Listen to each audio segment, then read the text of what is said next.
Good morning बच्चों आज हम पढ़ेंगे गद्य गरिमा का चैप्टर राहुल सांकृत्यायन जी का अथातो घुमक्कड़ जिज्ञासा। तो बच्चों पहले थोड़ा सा इनके विषय में जान लेते हैं। तो बच्चों ये हिंदी के महान उपासक राहुल सांकृत्यायन ने हिंदी भाषा और साहित्य की बहुमुखी सेवा की थी। बच्चों इनका अध्ययन जितना विशाल था, साहित्य सृजन भी उतना ही विराट था। ठीक है। और राहुल सांकृत्यायन जी का जन्म 9 अप्रैल 1893 को अपने नाना पंडित राम शरण पाठक के यहाँ ग्राम पंदहा जिला आजमगढ़ में हुआ था। इनके पिता पंडित गोवर्धन पांडे एक कट्टर धर्मनिष्ठ ब्राह्मण थे। तो बच्चों राहुल जी के बचपन का नाम क्या था? केदार था। और बौद्ध धर्म में आस्था होने पर इन्होंने बाद में अपना नाम बदलकर महात्मा बुद्ध के पुत्र के नाम पर राहुल रख लिया। और संकृति इनका गोत्र था। इसी आधार पर ये राहुल सांकृत्यायन कहलाए। तो बच्चों इनकी प्रारंभिक शिक्षा रानी की सराय और फिर निजामाबाद में हुई। वहीं से इन्होंने 1907 में उर्दू मिडिल की परीक्षा पास की और इसके पश्चात इन्होंने वाराणसी में संस्कृत की उच्च शिक्षा प्राप्त की। यहीं से इनके अंदर पाली साहित्य के प्रति अनुराग उत्पन्न हुआ, अर्थात प्रेम उत्पन्न हुआ। और इनके पिता की इच्छा थी कि ये आगे भी पढ़ें, पर इनका मन कहीं और था। इन्हें क्योंकि घर का बंधन अच्छा न लगा और ये घूमना चाहते थे। तो इसी प्रवृत्ति के कारण इनके नाना पंडित रामशरण पाठक जी जो सेना में सिपाही रहे थे, अपने जीवन में इन्होंने दक्षिण भारत की खूब यात्रा की थी। तो इसी प्रकार बच्चों इन्होंने आगे चलकर घुमक्कड़ी के निर्देशन के लिए इन्होंने घुमक्कड़ शास्त्र ही लिख डाला। तो भारत के बच्चों ये यायावर होते हैं जो घुमक्कड़ी प्रवृत्ति के होते हैं। इनका राहुल सांकृत्यायन जी का 14 अप्रैल 1963 को इनका देहावसान हो गया। तो बच्चों इनके कुछ रचनाएं हैं जो मैं आपको बताती हूँ, जैसे बोलगा से गंगा, सिंह सेनापति, जय योधे, मेरी जीवन यात्रा, विश्व की रूपरेखा, मेरी तिब्बत यात्रा, मेरी यूरोप यात्रा, लंका, मेरी लद्दाख यात्रा और घुमक्कड़ शास्त्र। तो चलो बच्चों पढ़ते हैं इनका आगे का चैप्टर अथातो घुमक्कड़ जिज्ञासा। बच्चों इस पाठ में इन्होंने, जो कि घुमक्कड़ शास्त्र से ही लिया गया है, और इस लेख में इन्होंने घुमक्कड़ी की महिमा का वर्णन किया है कि घुमक्कड़ी की महिमा किसी भी शास्त्र से कम नहीं मानी जाती। उसका गौरव भी शास्त्र के समान ही है। इसलिए आदिम काल से लेकर आज तक के अनेक महापुरुषों की सफलता का रहस्य किस में छिपा हुआ है? इस घुमक्कड़ी में ही छिपा हुआ है। तो जितने भी इसमें लेखक ने Darwin, Columbus, Vasco da Gama, Buddha, Mahavir, Shankaracharya, Ramanuja, Guru Nanak, ऋषि दयानंद आदि के उदाहरण भी प्रस्तुत किए हैं। तो उन लेखक ने यह सिद्ध करने का प्रयत्न किया है कि घुमक्कड़ी से प्राप्त होने वाला ज्ञान ग्रंथ ज्ञान से भी बढ़कर होता है। तो चलिए शुरू करते हैं पढ़ना। कि संस्कृत ग्रंथ को शुरू करने के लिए पाठकों को रोष नहीं होना चाहिए। आखिर हम अपने शास्त्र लिखने जा रहे हैं, फिर शास्त्र की परिपाटी को तो मानना ही पड़ेगा। यानी कि यदि हम किसी भी संस्कृत से किसी भी ग्रंथ को शुरू करने हैं तो उसमें किसी भी पाठक को क्रोध नहीं होना चाहिए, क्योंकि हम जो शास्त्र लिखने जा रहे हैं ये तो हमारी शास्त्र की परिपाटी ही है और उसे ही हमें मानना पड़ेगा। शास्त्रों में जिज्ञासा ऐसी चीज के लिए होनी बतलाई गई है जो कि श्रेष्ठ तथा व्यक्ति और समाज सबके लिए परम हितकारी है। व्यास ने अपने शास्त्र में ब्रह्म को सर्वश्रेष्ठ मानकर उसे जिज्ञासा का विषय बनाया। यानी कि जो वेद व्यास जी थे उन्होंने अपने शास्त्रों में ब्रह्म को ही सर्वश्रेष्ठ माना और उसे ही अपना केंद्र बिंदु बनाया। व्यास शिष्य जैमिनी ने धर्म को श्रेष्ठ माना। पुराने ऋषियों से मतभेद रखना हमारे लिए पाप की वस्तु नहीं है। आखिर 6 शास्त्रों के रचयिता 6 आस्तिक ऋषियों में भी आधों ने भ्रम को धता बता दिया। यानी कि जो हमारे पुराने ऋषियों से हम मतभेद रखना चाहें तो ये हमारे लिए कोई पाप की वस्तु नहीं है, क्योंकि 6 शास्त्रों के जो रचनाकार थे उन्होंने 6 आस्तिक ऋषियों में से आधों को तो व्यर्थ बता दिया। मेरी समझ में दुनिया की सर्वश्रेष्ठ वस्तु है घुमक्कड़ी। लेखक ने कहने का तात्पर्य है कि मैं तो अपनी समझ से जो मैं मानता हूँ सर्वश्रेष्ठ क्या है, घुमक्कड़ी। घुमक्कड़ से बढ़कर व्यक्ति और समाज का कोई हितकारी नहीं हो सकता। यानी कि उन्होंने घुमक्कड़ी की महत्व का वर्णन करते हुए कहा है कि घुमक्कड़ी से बढ़कर एक घुमक्कड़ व्यक्ति ही समाज का कल्याण कर सकता है। कहा जाता है ब्रह्म ने सृष्टि को पैदा, धारण और नाश करने का जिम्मा अपने ऊपर लिया। पैदा करना और नाश करना दूर की बातें हैं, उनकी यथार्थता सिद्ध करने के लिए न प्रत्यक्ष प्रमाण सहायक हो सकता है और न अनुमान ही। अर्थात कि लेखक का कहने का तात्पर्य है कि ब्रह्मा ने सृष्टि को पैदा करना, उसको धारण करना यानी कि उसको पालन करना और फिर उसका विनाश भी करना, यह सब अपने ऊपर लिया हुआ है। और ये तो सब दूर की बातें हैं, उसमें वास्तविकता सिद्ध करने के लिए न तो कोई प्रत्यक्ष प्रमाण सहायक हो सकता है, न ही हम उसमें अनुमान लगा सकते हैं। हाँ, दुनिया के धारण की बात तो निश्चय ही न ब्रह्म के ऊपर है, न विष्णु के, न शंकरी के ऊपर। दुनिया दुख में चाहे सुख में सभी समय यदि सहारा पाती है तो घुमक्कड़ों की ही ओर से, क्योंकि जो भी कुछ हम समझते हैं, सीखते हैं, लेखक का मानना है हम घुमक्कड़ी के कारण ही सीख पाते हैं। प्राकृतिक आदिम मनुष्य परम घुमक्कड़ था। यानी कि लेखक का कहने का तात्पर्य है कि जो प्राकृतिक जो आदिम मानव था वह भी घुमक्कड़ था। वह खेती, बागवानी तथा घर द्वार से मुक्त वह आकाश के पक्षियों की भांति पृथ्वी पर सदा विचरण करता था।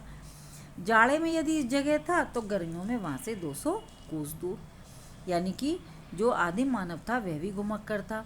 वह अपनी खेती, बागवानी, अपने घर द्वार से मुक्त होकर वह क्या करता, जैसे पक्षी आकाश में स्वतंत्र होते हैं उसी प्रकार से वह इस पृथ्वी पर स्वतंत्र होकर घूमता था। कभी जाड़े में यहाँ था तो गर्मियों में वह 200 कोस दूर हो जाता था। यानी कि जो घुमक्कड़ी प्रवृत्ति थी उसकी। आधुनिक काल में घुमक्कड़ों के काम की बात कहने की आवश्यकता है, क्योंकि लोगों ने घुमक्कड़ों की कृतियों को चुरा के उन्हें गला फाड़ फाड़ कर अपने नाम से प्रकाशित किया। तो बच्चों इसमें जैसे वर्तमान युग में यानी कि आधुनिक काल में कि वर्तमान युग में मनुष्य का इन घुमक्कड़ों से परिचय कराना अत्यधिक आवश्यक है, क्योंकि अधिकांश मनुष्य कैसे हैं जो इन बेचारे घुमक्कड़ों की रचनाओं को चुरा चुरा कर अपने नाम से प्रकाशित कराते रहते हैं। ठीक है, यानी कि जैसे जो घुमक्कड़ी करके आया और उसने मानो अपने वहाँ के अपने अनुभवों को आकर लिख दिया और कोई दूसरा व्यक्ति उनकी उन कृतियों को चुरा कर अपने नाम से उन्हें प्रकाशित कर दे, जिससे दुनिया जानने लगी कि वस्तुतः तेली के कोलू के बैल ही दुनिया में सब कुछ करते हैं। बच्चों जैसे तेली का बैल होता है ना कि वो एक ही उसकी आंखों पर पट्टी बांध दी जाती है और वो उसी कोलू के चारों ओर घूमता रहता है। उसे क्या लगता है कि वह तो बहुत ही घूम रहा है, लेकिन जबकि क्या होता है, ऐसे लोग ही समाज में विद्वान बनने का ढोंग रचते हैं। आधुनिक विज्ञान में चार्ल्स डार्विन का स्थान बहुत ऊंचा है। उसने प्राणियों की उत्पत्ति और मानव वंश के विकास पर ही अद्वितीय खोज नहीं की, बल्कि सारे विज्ञानों को उससे सहायता मिली।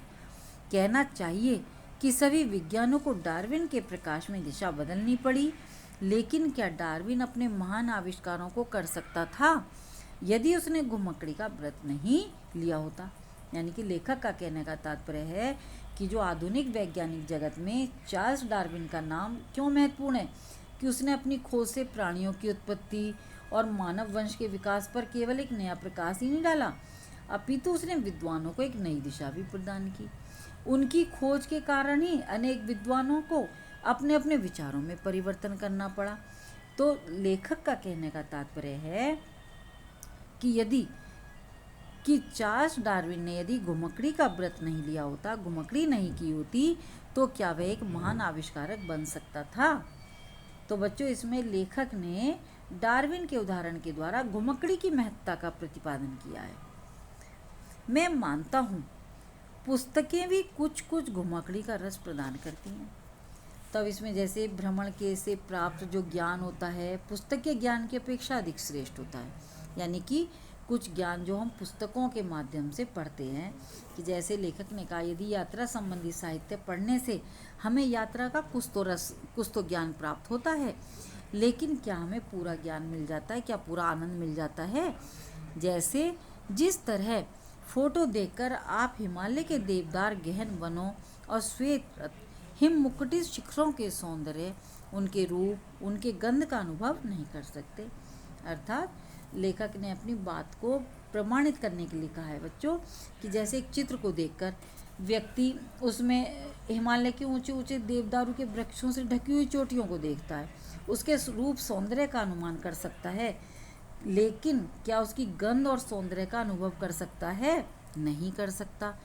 उसी तरह से पुस्तकें भी, यानी कि यात्रा कथाओं के माध्यम से हम एक वास्तविक आनंद प्राप्त नहीं कर सकते। वह आनंद एक घुमक्कड़ व्यक्ति को ही घुमक्कड़ी से प्राप्त होता है।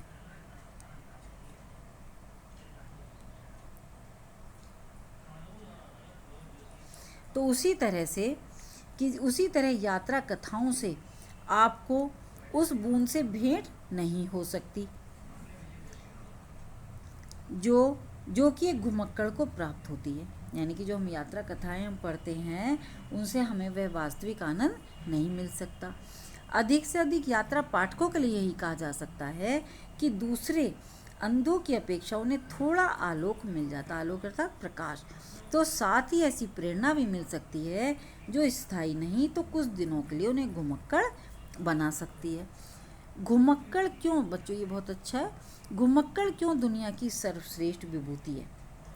इसलिए कि उसी ने आज की दुनिया को बनाया है।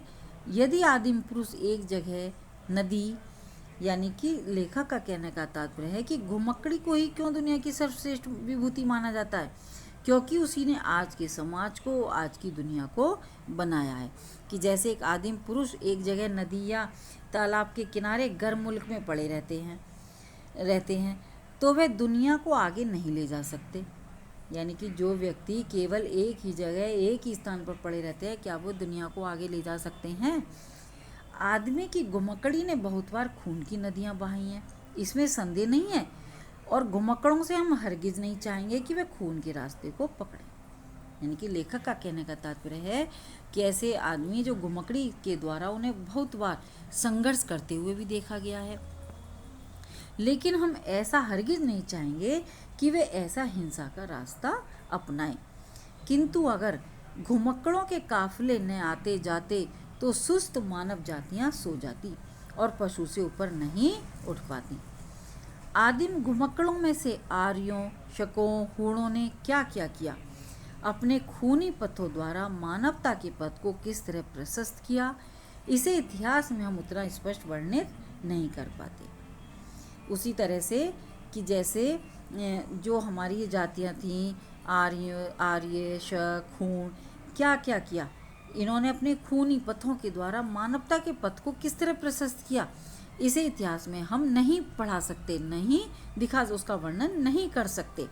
और यदि हमारे घुमक्कड़ न होते तो मानव जाति क्या हो जाता? सो जाती और एक पशु बनकर ही रह जाती, यानी कि पशुओं के समान बनकर रह जाती। किंतु मंगोल घुमक्कड़ों की करामातों को तो हम अच्छी तरह जानते हैं। बारूद, तोप, कागज, छापाखाना, दिग्दर्शक, चश्मा, यही चीज़ें थीं जिन्होंने पश्चिम में विज्ञान युग का आरंभ कराया। और इन चीज़ों को वहाँ ले जाने वाले मंगोल घुमक्कड़ थे, क्योंकि हमें कोई भी चीज़ ऐसे ही आराम से नहीं मिल जाती, उसके लिए हमें घुमक्कड़ी का मार्ग अपनाना पड़ता है। कोलंबस और वास्को डी गामा दो घुमक्कड़ ही थे। अब इसमें बच्चों कि जो कोलंबस और वास्को डी गामा थे, दो घुमक्कड़ प्रवृत्ति के व्यक्ति थे जिन्होंने पश्चिम देशों के आगे बढ़ने का रास्ता खोला। अमेरिका अधिकतर निर्जन सा पड़ा था। एशिया के कूप मंडकों को घुमक्कड़ धर्म की महिमा भूल गई। यानी कि जिन्होंने अमेरिका की खोज की थी वे भी एक घुमक्कड़ प्रवृत्ति के थे, और यदि वे खोज ना करते तो आज अमेरिका कैसा होता, निर्जन के समान ही होता। एशिया के कूपमंडूकों को घुमक्कड़ धर्म की महिमा भूल गई, इसलिए उन्होंने अमेरिका पर अपनी झंडी नहीं गाड़ी। 2 शताब्दियां पहले तक ऑस्ट्रेलिया खाली पड़ा था। चीन और भारत को सभ्यता का बड़ा गर्व है, लेकिन इनको इतनी अकल नहीं आई कि जाकर वहां अपना झंडा गाड़ आते।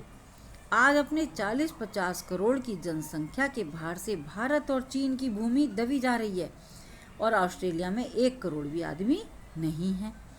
आज एशियाइयों के लिए ऑस्ट्रेलिया का द्वार बंद है, लेकिन 2 सदी पहले वह हमारे हाथ की चीज थी। क्यों भारत और चीन ऑस्ट्रेलिया की अपार संपत्ति और अमित भूमि से वंचित रह गए? इसलिए कि वह घुमक्कड़ धर्म से विमुख थे और उसे भूल चुके थे। लेखक का कहने का तात्पर्य है बच्चों इसमें कि जो हमारे भारतीय घुमक्कड़ थे, नहीं, क्योंकि उसमें घुमक्कड़ी का अभाव था, वे उससे विमुख थे और इसीलिए वो आगे तक इन जगहों पर नहीं जा सके, जो कि अपना झंडा गाड़ाते और आज ये हमारे उसमें ही हमारी सीमा में होते। तो बच्चों ये आपको समझ में आ गया होगा। अगर कुछ समझ में नहीं आए तो मुझसे पूछ लेना।